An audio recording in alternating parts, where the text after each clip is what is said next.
Hi folks, today I bring a liquid crystal display driver to add to our list. It is a TM1722 with 4 common pins referenced as COM0, COM1, COM2 and COM3.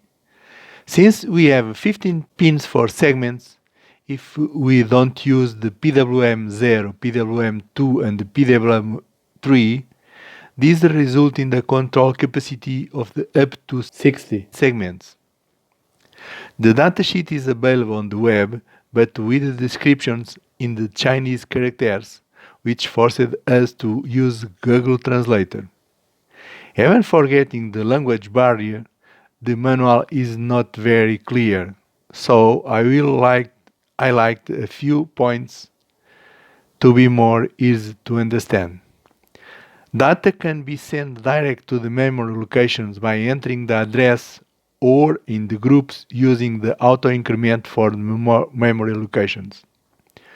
The total number of the addressable memory locations in this driver is from 0 to F, resulting in the 16 locations, but only 8 are accessible for use. In this case, they are the position 2, 3, 6, 7, A, B, E, and F. I provide 2 examples for placing contents in these locations.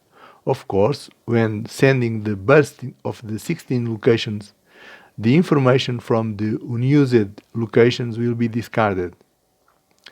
I also highlight the fact that 2 groups are used for the segments per address.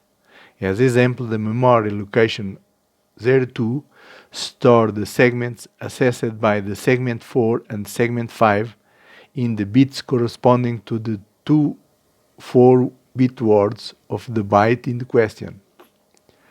Note the address A only have 4 bits available to use.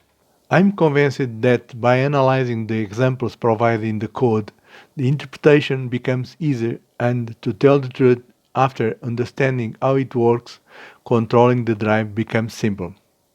I left the driver with the LCD present in the panel, but of course it can be used with any other LCD, transferring it to a small board and using it independently on a breadboard, or even connecting the new LCD with external wires to the panel where the TM1722 is located.